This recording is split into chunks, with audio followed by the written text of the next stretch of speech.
Coming up tonight, His Excellency the President Ratu Epeli Nailatikau in Tonga. Special MSG Leaders Summit gains momentum. And Housing Authority assists 60-year-old to get a home of his own. Good evening, I'm Michael Ranamalo.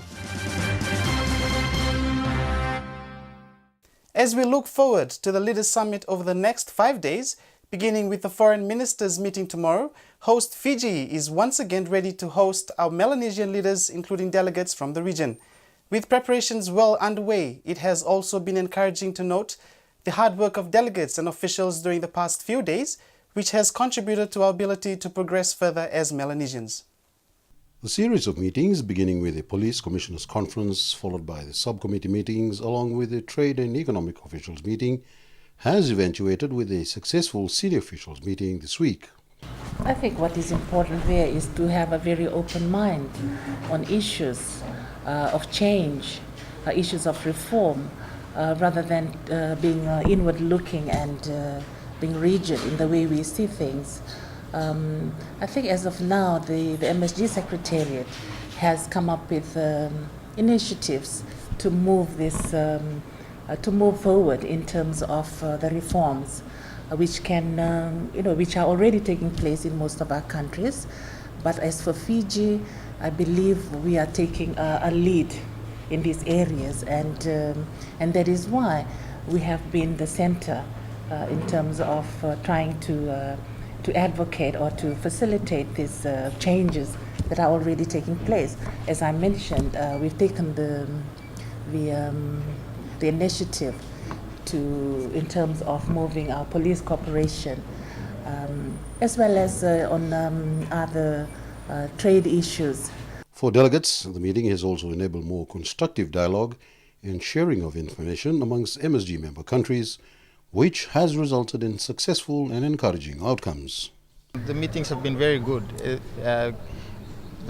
We've done this in a very spirit of Melanesia, and so discussions have been frank, open, where there's been tough issues to get through. There's been good discussions, cutting down to the roots of the issues, and the delegates have been very good, and I've enjoyed listening to the discussions. I've been learning a lot from what has been going on as well, and yes, I'm really looking forward to progressing all the outcomes of these intense meetings that we've been having this week.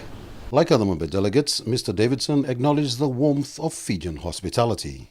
Oh, you Fijians are marvelous in your hospitality. I get a smile when I get off the plane. I come when I get to the conference place. I get a smile, get a good greeting. When I'm on the streets, people are very friendly, and it's very good. The taxi service is good, and so I've really enjoyed the hospitality. So I'm really thankful to the Fiji government for hosting this very well. And congratulations to the Fiji government for that. So thank you. Meanwhile, preparation works have been completed for the final week of meetings here at the Van Limbosi complex, which will also be the venue for the 100-man Guard of Honor and the traditional Fijian welcome ceremony for the leaders, including the foreign ministers and their spouses. Over the weekend, Fiji's Foreign Affairs Minister Ratu Inoki Kumambola, Permanent Secretary Saipora Matakambara, Deputy Secretary Penjamini Lomoloma, and MSG Secretariat Director General Peter Forau were on hand to ensure that all logistical arrangements were in place. Special Administrator for Suva City, Chandu Umaria, has also instructed his workers to ensure that Suva was spick and span, saying he's committed to assisting the MSG meeting in whatever way possible.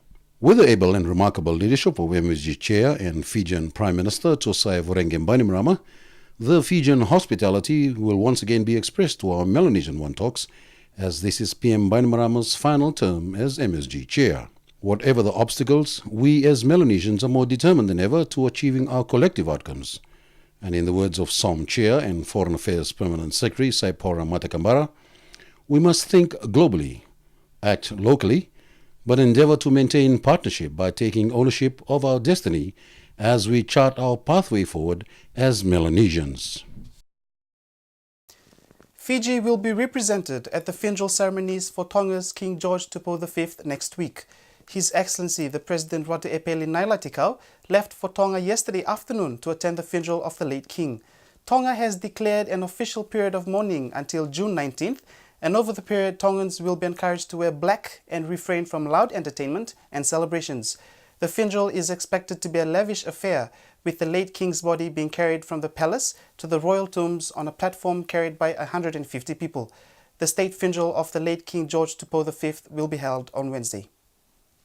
A call has been made for media organizations in the country and the region to think local and tell our own stories. Pacific Islands News Agency President Moses Stevens, who is in the country for a media training workshop, says one of the greatest problems in the journalism field is that journalists tend to think internationally but not regionally. The Pacific Island News Agency, or PINA, was formed by editors from throughout the Pacific region and was set up with the objective of promoting media freedom, training and development, and cooperation amongst Pacific Island media organizations. Starting tomorrow, media outlets in the country will undergo 2 days of intensive training with the specific aim of building a healthy media culture. PINA President Moses Stevens, who is in the country for the workshop, says one issue that will be looked at is the relevance of stories and the impact they have on communities. We really need to be telling our own stories to the world, not to be just letting people sitting elsewhere and saying what's really happening, and sometimes they exaggerate things or sometimes they underreport on the issues that are happening. But I think we in the Pacific media need to upskill ourselves and also to address these issues and start telling the world our own stories. There are 2 tertiary institutes in the country that offer journalism studies, and Moses Stevens says it is time for graduates and those already in the journalism field to think about issues that affect our communities on a day-to-day basis. We need to think responsibly what we in the media can do to help. Sometimes we want to talk about our freedom to do our job, but then the freedom to do our job, and we need to know the issues that we need to be reporting on. Sometimes we forget that we are from the islands, and of course we go to school, we go to studies, and we graduate from journalism schools, and we read on textbooks and everything on the basic principles of journalism, and we tend to think according to the textbooks. But if we come into the practical life as Pacific Islanders, what are the real issues that we need to be addressing in our media reporting? The 2-day training session with the theme Building a Healthy Media Culture in the Pacific will take place at the Pearl Resort in Pacific Harbour and will start tomorrow. Coming up after the break, Council wants the beauty industry regulated. More incentives for Made in Fiji and Buy Fijian program, and 4,000 farmers benefit from aid.